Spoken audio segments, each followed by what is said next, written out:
Coba kita pindah ya. Dari Kak Adin, kita pindah ke Mbak Rati. Boleh Mbak Rati?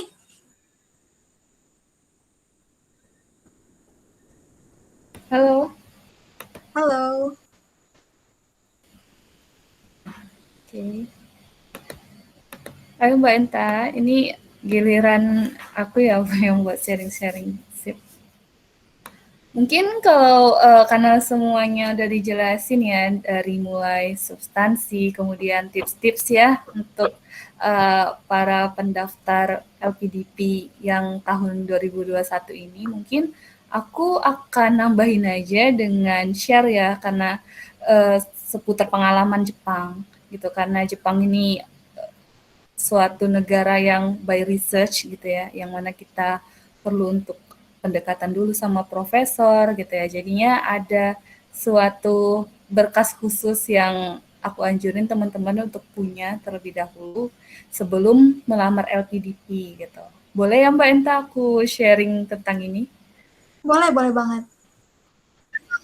Oke, ya jadi menambahkan aja ya teman-teman. Jadi dari pengalaman aku sebelum mendaftar PDP, jadi aku udah approachment dulu ke salah satu profesor di Kyoto University. Nah kebetulan kemarin itu karena LPDP ada 3 pilihan ya, 3 pilihan kampus. Jadi nggak hanya Kyoto, aku juga nyoba ke Keio sama ke Tokyo. Jadi untuk profesornya sendiri yang paling available itu ada di Kyoto sama Kyo gitu. Sebenarnya aku juga rada-rada galau sih di antara kedua univ ini kan jurusannya sama-sama kimia atmosfer ya gitu. Juga senseinya sama-sama baik dan welcome. Tapi setelah aku bandingin kayak mata kuliahnya dan juga graduate school-nya, ternyata yang lebih sesuai dengan passionku di bidang lingkungan itu adanya di Kyoto University. Jadi aku mulai seriusin tuh untuk daftar di sana. Jadi mungkin yang aku pingin tegasin dan juga reminder sama teman-teman ya kalau mau ke Jepang untuk profesor sendiri itu kita bisa minta letter of acceptance dari profesornya yang nyatain bahwasannya kita itu udah diterima di sana dan juga labnya itu bersedia untuk menerima kita karena kesesuaian riset dan um, passion juga ya purpose kita ya untuk melanjutkan studi di Jepang. Untuk mendapatkan letter of acceptance dari profesor ya LOE profesor ini ada beberapa dokumen nih yang teman-teman perlu siapin. Mirip-mirip sih sama LPDP, tapi lebih spesifik ke riset kalau mau ambil master by research ya. Kayak contohnya research plan, itu seperti kalau aku bilang kayak tesis tapi versi 2 lembar gitu, 2 sampai 3 lembar aja yang ceritain tuh teman-teman mau riset apa, kenapa mau riset itu, tentunya ada latar belakang ya kenapa kita mau melaksanakan penelitian tersebut dan kenapa di lab-nya gitu ya. Jadi kita tunjukin tuh di bagian-bagian riset plan khususnya di bagian metode sih. Jadi metodenya kalau bisa disesuaikan gitu sama yang ada di lab profesor. Kita bisa baca-baca tuh dari jurnalnya beliau, kemudian dari website universitas gitu. Jadi make it match ya. Jadi buat kayak sesuai dan kamu reasonable gitu buat riset di sana. Selain itu juga ada statement of purpose. Kalau statement of purpose itu kayak motivation letter gitu sih jatuhnya. Jadi kayak alasan kenapa sih harus kampus tersebut, kenapa sih harus profesor itu gitu, kenapa jurusannya di sana. Selain itu yang terakhir itu juga ada study plan.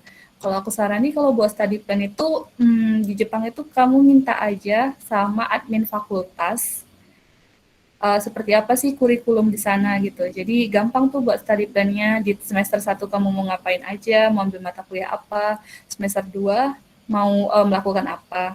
Kalau khusus di graduate school saya di GSGS, Graduate School of Global Environmental Studies, untuk mahasiswa yang ada di graduate school ini wajib ngambil internship. Nah, saya rencananya ngambil internship itu di luar negeri sama di Jepang. Nah, itu juga kita ceritain tuh di luar negeri itu mau di mana, apakah mau di lembaga riset nasional ataupun mau di suatu universitas. Kemudian kalau di dalam Jepangnya itu kira-kira mau di mana. Untuk ini kamu bisa juga approachment tanya-tanya sama profesor gitu. Biasanya dia internship di mana karena profesor tuh biasanya punya afiliasi gitu. Contohnya kayak profesor saya tuh kan afiliasinya ke Prancis ya, Université de Lille. Jadi di sana juga sering exchange kayak anak de Lille datang ke Jepang, ke Kyoto, kemudian anak Kyoto-nya datang ke Universitas de Lille, kayak gitu. Jadi boleh banget kalau mau tanya-tanya tuh profesor Jepang tuh welcome banget sih. Jadi jangan takut gitu ya, selama memang ya kamu pede, yakin dan sopan, let it go gitu. Jadi udah ada dokumen tadi 3 tadi, bisa juga nyantumin kayak CV, juga di dalam CV itu singkat aja sih ya, karena kan dia kan akan ada banyak tuh mahasiswa yang mau approachment ke beliau juga. Misalnya yang ngirim-ngirim dokumen yang mirip sama kamu gitu kan. Jadi ya make it simple gitu dan cukup apa ya menjual gitu ya. Ada sesuatu yang dibanggakan gitu dari kamu gitu ya. Entah itu motivasi kamu ataupun mungkin prestasi yang pernah dicapai gitu. Nah, udah dapat LOE profesor, baru deh nanti di wawancara itu kamu bisa tunjukin gitu ya ke interviewer bahwasannya udah ada penerimaan lab, cuman beasiswanya belum ada. Jadi harapannya LPDP itu jadi jembatan buat kamu untuk bisa studi di sana gitu dengan pendanaan beasiswa. Itu sih dari saya gitu. Karena spesialnya ke Jepang, jadi ya saya anjurkan ya untuk approachment ke profesor. Oke, sekian Mbak Enta.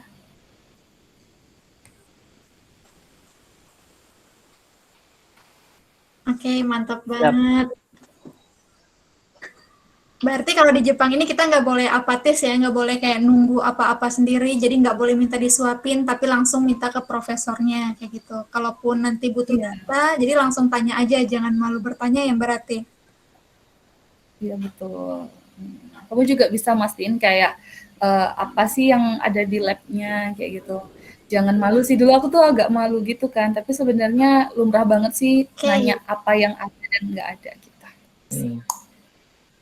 mantap ya, ini research. Nah, yang terakhir ini ada Kak Asmi ini. Sebagai penutup, ini juga nggak kalah keren juga. Jadi saya nggak usah spoiler di sini, nanti biar Kak Asmi yang menjelaskan apa aja sih tahapan yang udah Kak Asmi lewatin sampai akhirnya bisa kuliah di Taiwan. Oke, Kak Asmi boleh langsung presentasi? Oke. Jadi di sini saya akan mungkin lebih ke sesi sharing pengalaman gagal saya di tahapan LPDP. Jadi banyak ya teman-teman mungkin berekspektasi bahwa LPDP ini adalah beasiswa yang prestisius ya, yang banyak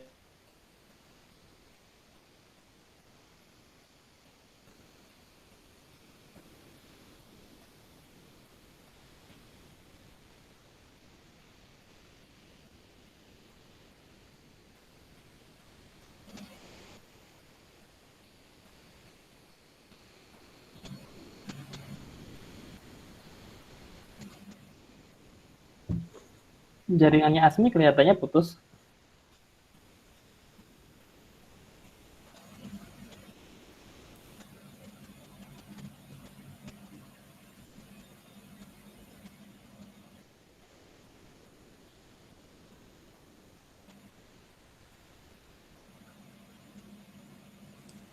Halo Kak Asmi?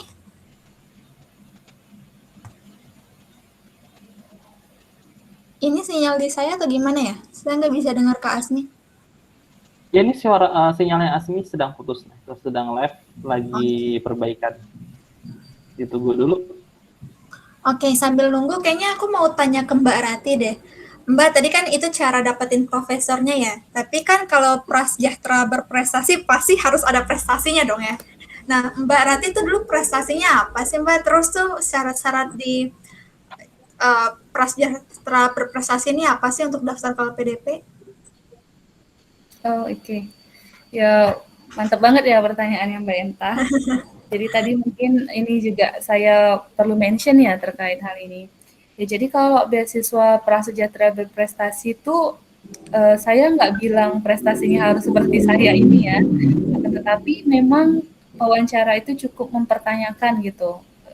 prestasi apa yang sudah pernah dilakukan semasa S1 ya, lebih tepatnya. Jadi saat saya dulu ya alhamdulillah ada kesempatan untuk ikut event penemuan internasional di Penang dan juga di Taiwan gitu. Karena concern saya ke lingkungan ya, lagi-lagi lingkungan. Kemarin untuk di Penang sempat buat memberantam filter udara untuk di Gunung Sinabung, dan juga di Thailand itu saya buat konsep bus dengan panel surya untuk mengurangi polusi udara.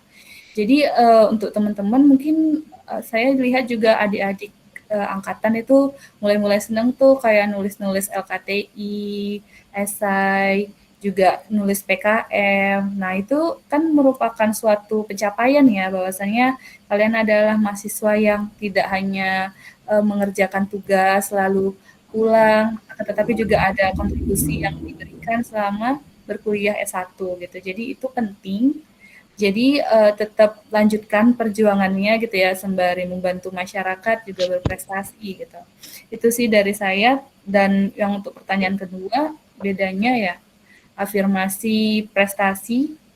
Mungkin dari persyaratannya itu, kalau afirmasi kan ada keterangan-keterangan kayak listrik, kemudian tentang ini ya, tentang pendapatan orang tua. Nah itu boleh dipersiapkan ya teman-teman, minta mengurus di lurah misalnya.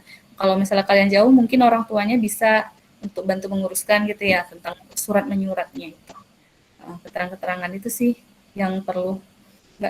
Dan juga disiapin aja kayak sertifikat bukti gitu ya. Saya kurang tahu nih wawancaranya seperti apa, tapi mungkin kalau diminta kalau sertifikat. Penting kita menunjukkan bahwa kita real dan jujur lah gitu dalam memberikan data. Jadi sekian dari saya Mbak Enta. Oke. Oh, berarti itu ya yang membedakan antara beasiswa prasejahtera berprestasi sama tadi ada juga beasiswa untuk teman-teman yang berprestasi di bidang ekonomi dan lain sebagainya. Di bagian targeted group kalau nggak salah. Berarti ini juga kayak distrik kita, rumah kita juga harus kita lampirkan ya Mbak? Iya betul. Oke. Mana sih pertama kita belajar bareng nih? Bertiga sebelum Kak Asmi masuk. Kita ketemu pertama kali itu kalau nggak salah waktu sebelum TPA ya. Sebelum tes TPA kita ketemu buat kalau nggak salah ada pertemuan sama award di LPDP gitu. Kita belajar tentang pengalaman mereka kalau nggak salah ya. Iya, sharing. Kita dengerin sharing Ya, dan sharing. tips gitu ya. Iya, benar. Habis itu kita coba, terus habis itu kita coba belajar wawancara. Aku kayaknya belum ke Pare deh. Udah Kak. Udah, Enta ke Pare kedua kalau nggak salah waktu itu. Iya, maksudnya yang pertama aku nggak ngeh kalian gitu loh.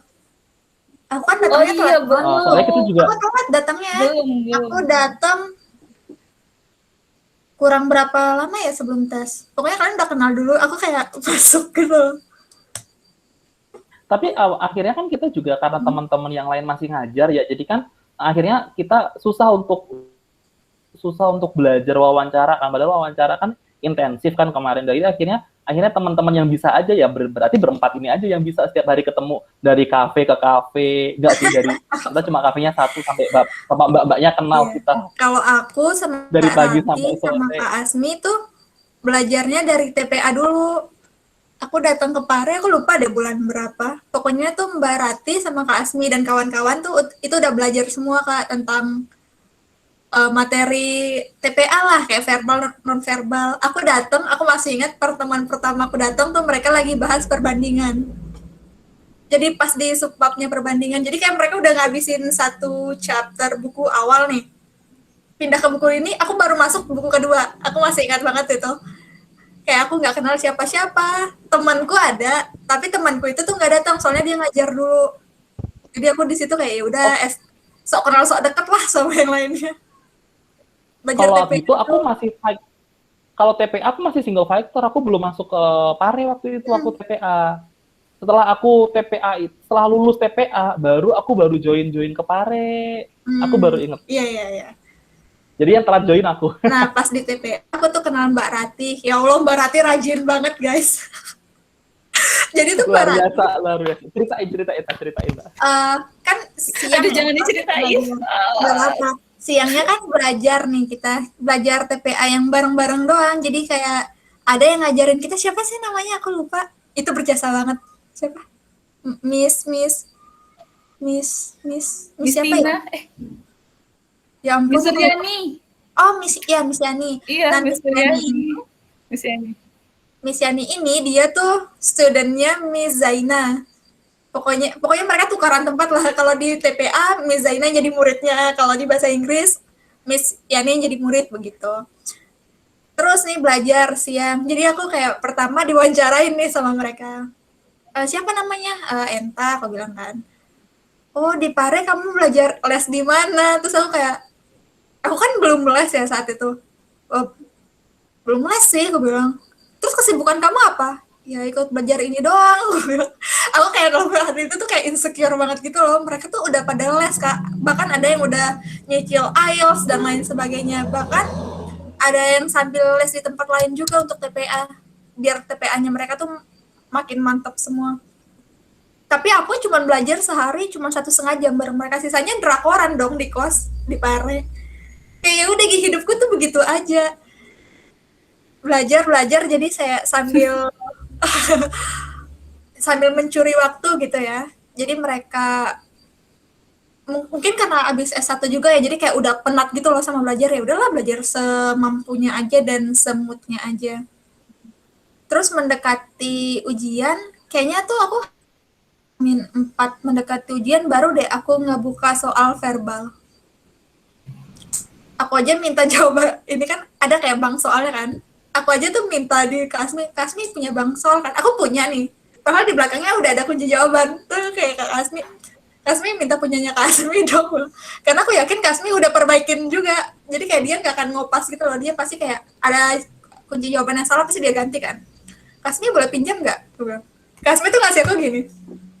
Oh, boleh sih, Tak. Tapi dia kayak shock gitu loh mukanya lihat aku.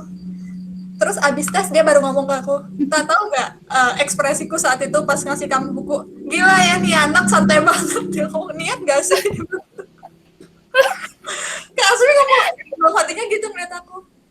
Soalnya itu hari terakhirnya Kasmi belajar bareng kita sebelum dia tes duluan. Kan aku tesnya agak-agak akhir hari Jumat aku tesnya kalau nggak salah. Ya nggak? Punya salah. Iya, dibagi beberapa hari pokoknya, seingat gue. Kalau Mbak Rati ini tuh, Mbak di BIAS juga nggak? Iya, sama. Tapi Asmi duluan kursus, habis itu aku 2 minggu kemudian gitu. Jadi nggak sekelas. Iya. Dan mereka anak-anak yang rajin banget sih selalu aku.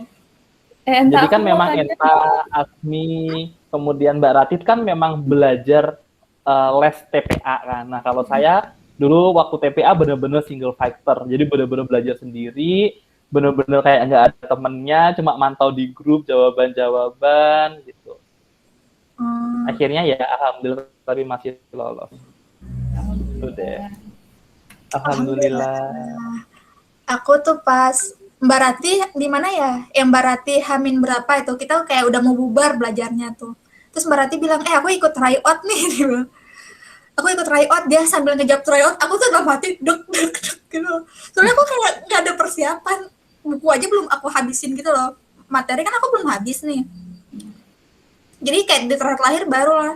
Jadi mereka sambil saling ngasih tahu jawaban, saling nanya, sinonimnya ini apa ya? Gitu. Jadi kayak mereka kayak kuis-kuisan gitu loh. Aku diam. Siapa yang nanya aku ya? Jingga atau siapa gitu? Tak, kok kamu nggak ngejawab? Dengan posnya aku bilang, aku diem. Jadi kayak, betul lah kata Kasmi, kamu orang yang paling gak niat deh kemarin katanya. Tapi jatuhnya, iya. Tapi kalau buat wawancara, Enta dan Mbak Ratih adalah 2 orang yang paling overthinking. Buat ini jawabannya udah bener belum? Ini jawabannya gimana? Cara jawabnya udah bener atau belum? Luar biasa, luar biasa. Bahkan tuh ya, kita saking overthinkingnya, kita mempertanyakan sesuatu yang bahkan nggak akan ditanyain, ya nggak? Iya, memang. Apa itu? Aku nggak mau sebut apa pertanyaannya sih di sini, tapi tuh kayak kita tuh kepikiran mulu. Se-overthinkingnya Itu apa ya? ada Masih ada jawaban Mbak saya. Rati. Mbak Rati urutan 1 overthinking, aku masih urutan ke-5 kan 6 gitu. Mbak Rati jauh di atas. Nggak boleh disamain. Apalagi Mbak Rati ujian wawancara duluan dibandingkan kita. Kita kan Betul. minggu-minggu terakhir ya. Mbak Rati tuh minggu pertama, literally minggu pertama sebelum kita. Jadi kayak Mbak Rati udah deg-degan, kita masih belajar Mbak. Kita masih belajar. Mbak Rati udah gini, udah bingung duluan. Kita lagi mempertanyakan B nih, terus anggaplah F gitu. Kita lagi ngebahas F, Mbak Rati tuh mungkin galau ya. Tiba-tiba, teman-teman, yang D ini gimana? Maksudnya tuh ntar mbak, kita lagi ke F dulu. Kadang dia juga loncat, teman-teman, Z ini gimana? Kayak ya ampun, overthinking banget. Aku sampai mikir ya, ternyata ada yang lebih overthinking dari aku. Mana Mbak Rati malam-malam juga belajar lagi. Kalau Enta mah malam-malam tidur. Oke. Aku sampai nyesel gitu loh ngajak Mbak Rati nginep, soalnya aku nggak tidur malam itu. Mbak Rati, gimana ya itu? Aduh, aku diingatkan dengan masa-masa itu. Iya, Mbak Jadi Rati kayak malah nanya, Tak, jadi gerakan Aceh Merdeka itu dari mana ya, Tak? Gitu ya malam-malam. Iya, malam-malam. H-1 kan Mbak Rati tuh overthinking terus kan, diajak jalan, dia tuh kayak nanya, terus aku bilang, aku ngerasa kasihan gitu loh. Karena aku kayak sedikit banyak tuh relate gitu loh ke dia. Terus aku bilang, Tak, boleh nggak aku nginep sama kamu? Ya udah Mbak, nginep aja. Tapi kayak dalam hatiku hati-hati kamu nggak tidur dalam hatiku. Aku kayak udah remind myself dulu gitu loh. Malam nih aku kayak ngurus apa Terus gitu. kemarin kamu tidur nggak ya, Tak? Aku buat, aku lupa. Mana sempet drakoran kalau sama Mbak Rati. Mbak Rati bilang kayak, Tak, ini kamu gimana, Tak? Kayak pergi makan nih. Ya Allah, Bang Adin. Tanya lagi. Sampai aku bilang, Mbak Rati, wajar kok kalau Mbak Rati ada yang nggak tahu, aku bilang kan. Wajar kok kalau masih ada kurangnya. Ya kan Mbak Rati peserta. Kalau Mbak Rati jago, ya pasti Mbak Rati yang uji mereka. Aku sampai ngomong gitu loh. Oh, bener juga ya, Tak. Dengan mulutnya. Kayak, aduh, sampai sesempurna apa yang kamu ucapin gitu loh. Untuk wawancara doang. Maksudnya kayak, bukan merendahkan LPDP-nya gitu loh. Jadi kayak, tahap belajarnya dia tuh udah over gitu loh. Jadi aku kayak, udah istirahat, mau berangkat gitu. Malam aku aja nggak sadar aku tidur jam berapa. Pokoknya aku ingatnya aku tidur sambil belajar sama Mbak Rati. Soalnya dia nanya mulu kan, Tak, ini gimana, Tak? Ya, aku tidur. Gitu. Tapi dengan demikian kan jatuhnya lebih perfect untuk jawabannya, menjawabnya lebih lancar. Iya kan Mbak Rati ya? Betul. Aman ya Mbak ya? Aman. Oh ya, untuk tips juga buat nulis proposal studi atau esai yang ada di LPDP, yang pastiin originalitas itu terjaga. Artinya bagaimana jangan sampai membaca proposal studi atau study plan dari teman-teman yang sudah lolos award di LPDP, kemudian dijiplak gitu aja dengan proposal studi yang mau dibuat atau proposal yang mau dibuat. Itu artinya originalitasnya udah gak kelihatan banget nanti. Soalnya jalan pikiran orang tuh berbeda-beda, sehingga harus punya alasan originalitasnya masing-masing. Jangan sampai merubah diri kita menjadi seseorang seperti itu. Karena LPDP melihat juga apakah kita bisa menjadi diri sendiri yang bisa solve the problem atau bahkan orang lain yang solve the problem.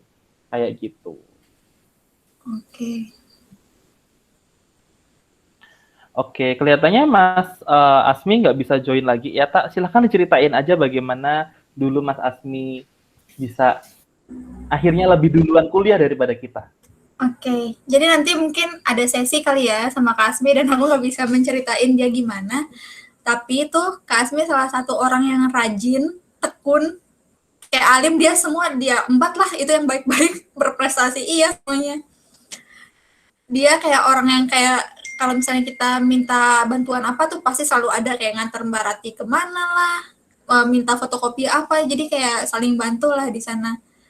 Aku kaget banget sih Kak Asmi nggak lulus di tahap wawancara. Emang wawancara ini agak riskan sih, aku nggak tahu di pertanyaan mana. Kalaupun aku tahu, aku nggak boleh spill di sini kan. Soalnya itu bagian rahasia. Soalnya wawancara juga kita nggak boleh spill.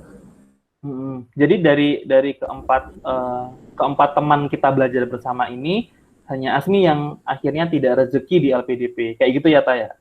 Iya, kayaknya bukan rezeki aja sih. Kalau misalnya dibilang prestasi, dia jurnalnya udah gimana? Udah Luar biasa sekali. publikasi iya, organisasi iya, sejurusan iya, PKM juga.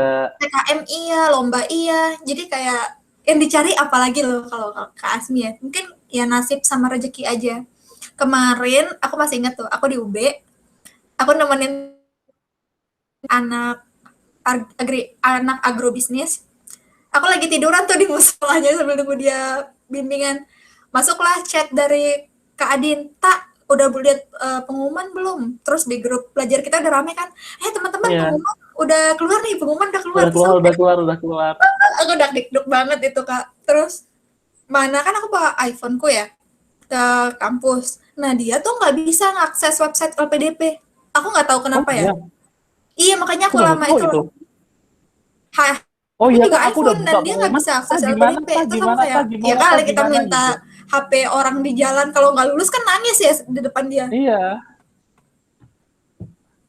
Terus aku pulang deh ke kosnya dia, agak lama sih. Yang Kak Asmi, Kak Adin, tak, gimana hasilnya, tak? Aku masih di jalan itu. Malang kan lagi macetnya tuh jam segitu. Halo, Asmi. Alhamdulillah. Halo Kak Asmi. Bentar. Asmi jangan-jangan ke lab nih Kedengeran malam-malam. nggak suara aku? Ya ampun, Ini Asmi ke lab demi kontennya Dengan Enta.